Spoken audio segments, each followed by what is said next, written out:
nemaliza nga buddu ne wannema nga sisobola kyalo tewali mukozi mulungi nali mukozi mulungi naye kuva ku ssuubi nogera ekintu kimu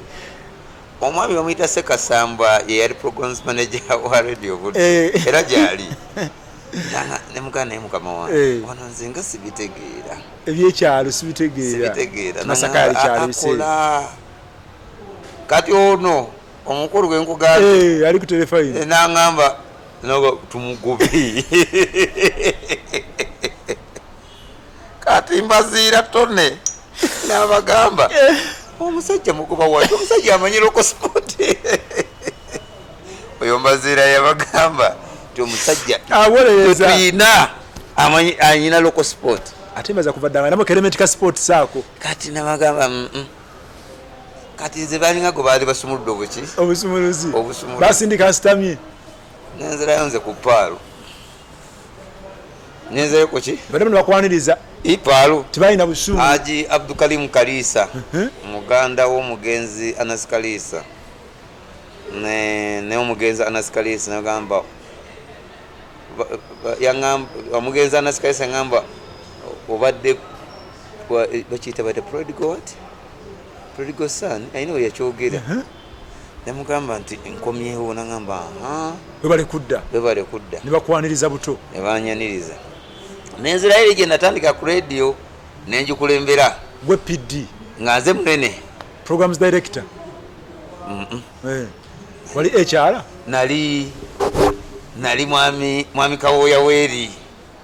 waliko senkulu wa pale ase palo kati ne radio njikyusizza nji brand nze eyali community jukira nkola ku palo ate nga ndi boss Weri okola ku radio bili omuntu omu community radio gwe senkulu nze senkulu eno ku palo erinya kati nakakati erinya tikyaliwo Joy FM esanyu yensi nze nagituumira erinnya Joy FM kakati kambuuze amatala akkiriza okola ku radio bili ate nali sikola erisakolanga ku mpewo wali director nali munene bunene senkulu wa Joy FM ate eno gwe PD wa Pale FM aze palo PD yali gundi Kazibwe Bashir Bazira nga boss wange olokola ngani ku Pale FM presenter just a mere presenter kati nengenda eyo nenkola ku nga nze boss wa Joy FM nina n'abakozi bomanyise banga Dana n'abatanze kola ku Pale FM wali esere yakolaga mvuka weyogerere Dana n'abatanze twatandika naye ku Pale olo Kaze Bashir yamu omulimu ne boss waffe Sempala bali ba boss waffe babiri Robert Sempala ne Kaze muvubuka weyogerere Dana n'abatanze muvubuka weyogerere Dana sawa mmeka ku mmeka yakolanga Saturday yakola bebe ku Pale ne Sophie Gombia omugenzi Mantini Angume Robert Sempala nga bwenkugambe Kaze Bashir Ali Boxer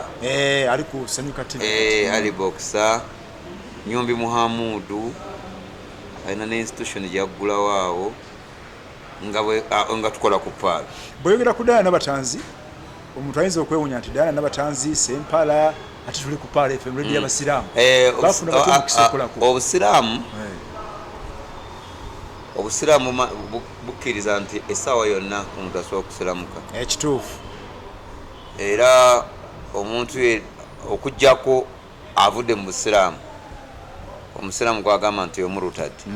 naye ate anafuuka musiraamu budde bonna asobola okufuuka omusiraamu somu abasembeza budde bonna Dana ng'akola ku Pale FM y'abasiraamu bamwaniriza bulungi nnyo tuyekulanga ate tuyuka yali musufu nnyo ku radio nga bwali ku telefayina ate ku telefayina si mulungi oli Diana wa Pale ng'ayina vibe wali boss we yali boss wo ffenna twali bakozi nzi naye Diana by the way